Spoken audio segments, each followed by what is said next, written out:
The Dip, a little book that teaches you when to quit and when to stick, by Seth Godin. Let me introduce you to someone remarkable. Her name is Hannah Smith, and she's brilliant, laser-focused, and works harder than just about anyone you'll ever meet. But here's what really sets her apart. She's one of the absolute best in the world at what she does. Picture this. Last year, over 42,000 people graduated from law school across the United States. Out of that massive crowd, only 37 snagged one of the most coveted positions a young lawyer could dream of, a clerkship at the Supreme Court. Hannah was one of them. For that single year of work, top law firms will throw a $200,000 signing bonus at her, possibly more. Her career? Basically set for life. Partner track, judgeship, maybe even senator if she wants it. The world is essentially her oyster. Now, it's tempting to look at someone like Hannah and chalk it up to luck, but that's not the real story. Here's the thing. Any one of those 42,000 graduates could have landed her position. They had the brains, they went to the right schools, so what made the difference? Somewhere along the line, nearly all of them quit. Not law school itself, mind you. They quit on the long, grueling, and often soul-crushing journey to become the best in the world. The price tag just seemed too steep. But here's the part that'll blow your mind, the secret nobody talks about. Hannah Smith, she's a quitter too. In fact, to reach where she is today, she had to quit countless things. Hobbies, interests, entire paths she could have explored. She grasped a fundamental truth that most people completely miss. You can't excel at everything if you want to master one thing. Which brings us to the gem we're exploring today, a book containing one of the most powerful and wildly misunderstood ideas you'll ever encounter. It's called The Dip, written by the brilliant Seth Godin. This book is about to challenge one of the most repeated pieces of advice you've probably heard your entire life. Winners never quit, and quitters never win. Seth Godin says that's actually terrible advice. Winners, he argues, quit all the time. They just quit the right things at the right moments. Here's what I promise you today.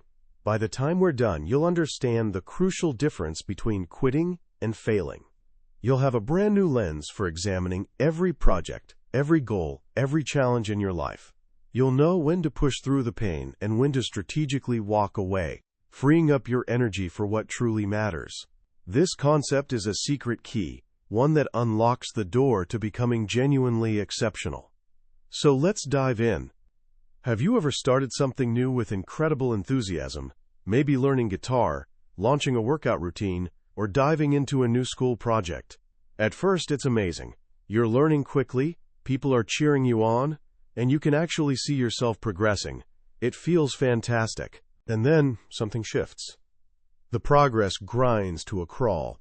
That initial excitement evaporates. Everything gets harder, more frustrating. The gap between where you are and where you want to be feels like the Grand Canyon. This, my friend, is what Seth Godin calls the dip. The dip is that long, brutal stretch between being a beginner and becoming a master. It's the period of struggle where most people throw in the towel. And here's the first major insight from this book. Almost everything worth doing in life is controlled by a dip. Consider medical school. When you first decide you want to become a doctor, everyone's excited for you. Then you slam into something like organic chemistry. It's notoriously brutal, designed specifically as a filter to separate the truly committed from the casually interested. Organic chemistry is the dip. Can't get through it? You don't get to be a doctor. The dip is exactly what makes reaching the other side so valuable. Scarcity creates value. Without the dip, there'd be no scarcity. If becoming a doctor were easy, everyone would do it, and it wouldn't be the respected, well-paid profession it is. The dip is precisely why success feels so rewarding. It's the barrier keeping everyone else out. This is why being the best in the world matters so incredibly much. Now, best in the world doesn't mean being number one on the entire planet. It means being the best in your world, the world of people you're trying to reach. Maybe you're the best plumber in your neighborhood, the best freelance designer for tech startups, or the best gluten-free bakery in your city. In any market, rewards are massively skewed toward the top. Godin uses ice cream flavors as an example. You might think the top 10 flavors all sell pretty well, but the reality is staggering. Vanilla doesn't just edge out chocolate slightly. It sells 3 or 4 times as much, and it moves 10 or 20 times more than the 10th place flavor. The same pattern holds for box office hits, best-selling books, job candidates, basically everything. The market loves a winner and showers the number one choice with disproportionate attention, money, and respect. Why? Because people are swamped. We don't have time to wade through 100 options, so we take shortcuts. We ask, who's the best? Need a heart surgeon? You don't want average. You want the absolute best you can find. Hiring for a critical role? You don't want the mediocre resume. You want the superstar. By pushing through the dip when everyone else quits, you create the scarcity that makes you the obvious choice. You become the no-brainer answer. So step 1 is recognizing that the dip isn't a stop sign. The dip is the whole point. It's your secret weapon for success. Successful people don't just survive the dip. They lean into it. They push harder, innovate, embrace the struggle as their chance to leave the competition in the dust. But here's where the book's wisdom really shines. Not every struggle is actually a dip. Godin introduces 2 other curves that are imposters, traps that look like journeys but lead absolutely nowhere. The first is called the cul-de-sac, French for dead end.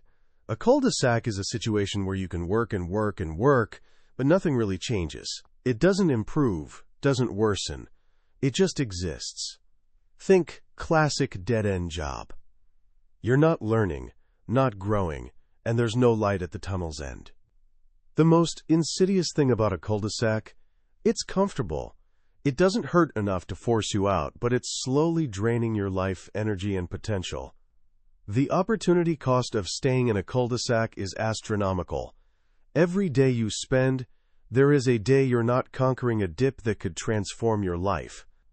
The advice here is simple and brutal. If you're in a cul-de-sac, quit. Quit now. Sticking with a dead end isn't noble perseverance, it's waste. Godin tells the story of Doug, who's worked at the same company for 14 years. He's had various roles and promotions, feels like he's still developing. But the truth? Everyone at the company sees him as Doug who started here years ago. He's plateaued, he's branded, he's in a career cul-de-sac. The smartest career move he could make? Quit and join a new company where he can reinvent himself and his potential appears limitless.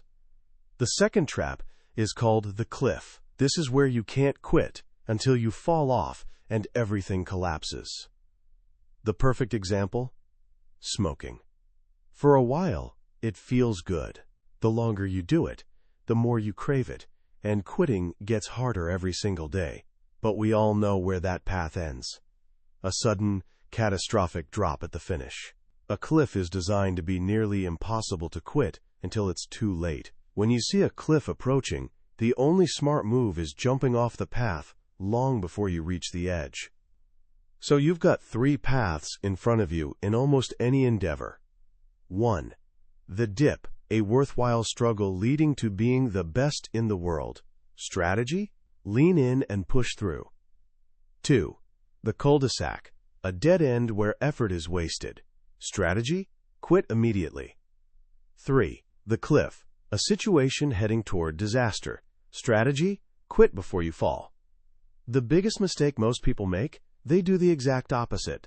They quit when they're deep in a dip, right when it starts hurting, wasting all their previous effort. And they stick with cul-de-sacs, because quitting feels like failure, and it's easier to just cope and muddle through. This creates a life of starting many things but finishing nothing meaningful. Godin calls these people serial quitters. He compares it to switching supermarket lines. You pick the shortest one, then spot another that looks faster, so you switch, then another.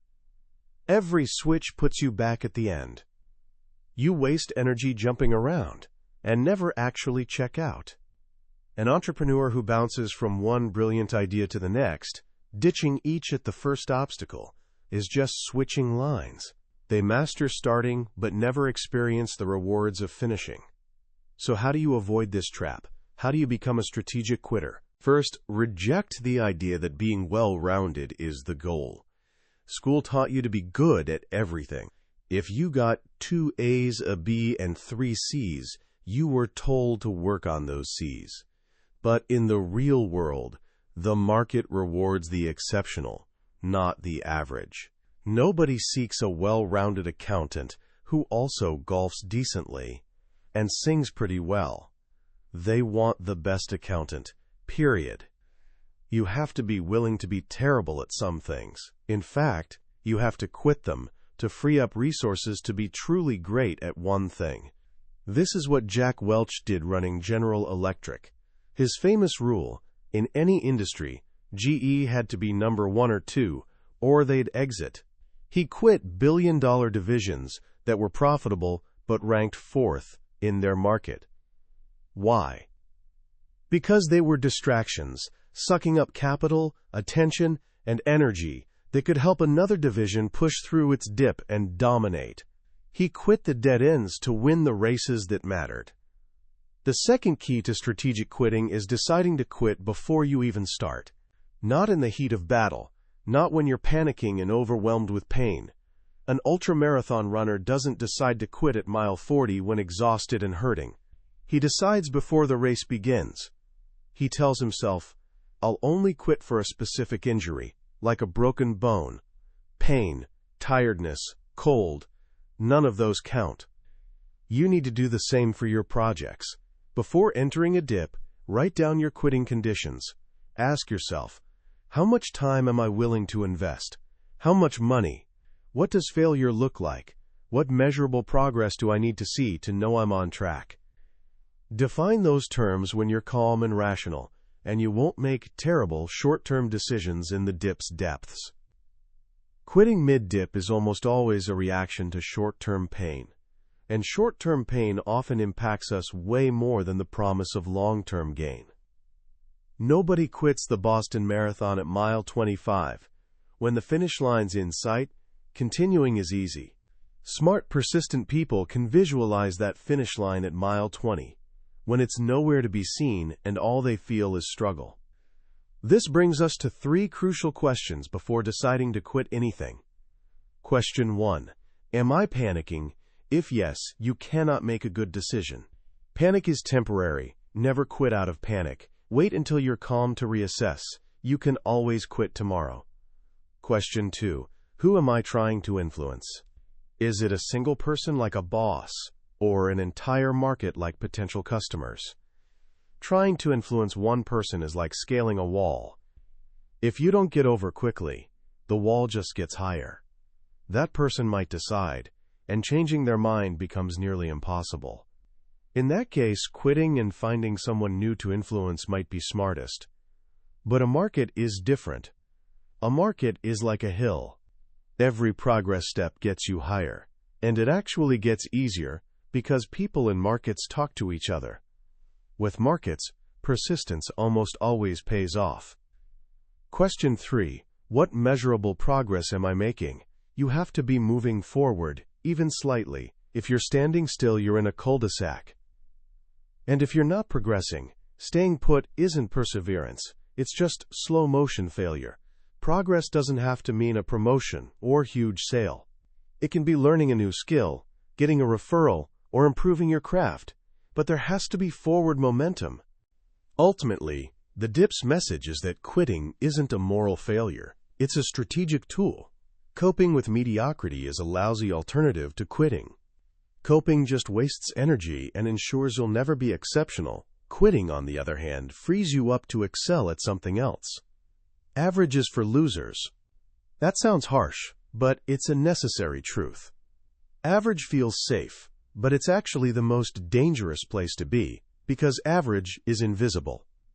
To be a superstar, you have to do something exceptional. You can't do that spreading resources too thin, trying to be good at everything, and sticking with dead ends out of pride or fear. You have to pick your dip. Find a market you can dominate, a challenge you're uniquely suited to overcome. And that means having courage to quit everything else.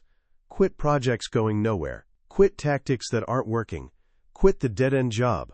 Quit so you can focus all your time, money, and passion on getting through the one dip that matters. Because on the other side of that dip is where you'll find the extraordinary success you're looking for. There are moments when you encounter an idea so simple yet profound that it changes how you see everything. For me, the central message of Seth Godin's The Dip is one of those ideas. We live in a culture that glorifies grit. We're bombarded with stories of people who refuse to give up, who willed their way to success against impossible odds. Because of that, we attach shame to quitting. We see it as weakness, a character flaw. What makes this little book so powerful is how completely it reframes that conversation. It gives us permission to be strategic. It tells us quitting isn't just okay, it's essential for success. It transforms quitting from an act of desperation into an act of intelligence. That's incredibly liberating, especially when you're young and feel pressure to succeed at everything you try.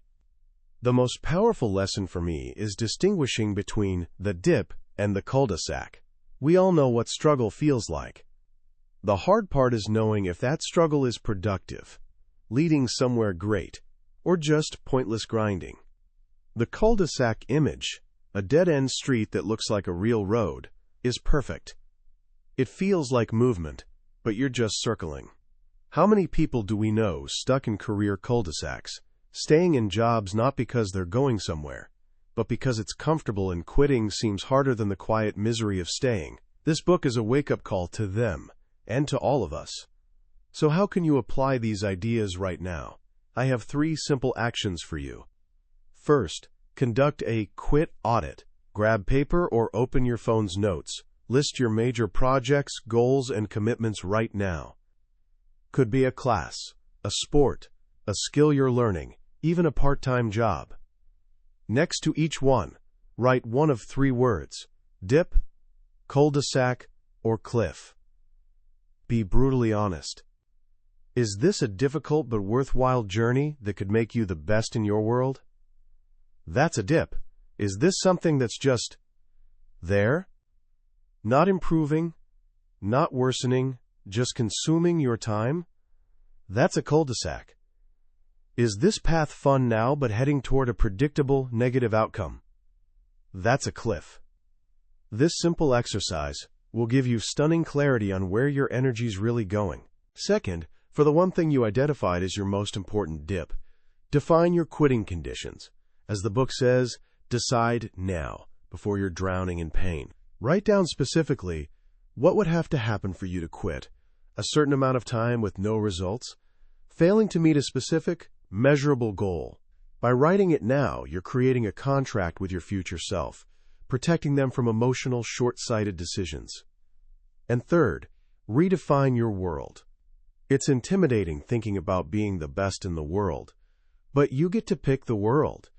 Don't try being the best basketball player on the planet. Can you be the best defensive player on your team? Don't try launching the next Facebook. Can you build the most useful app for students at your specific high school? Make your world smaller.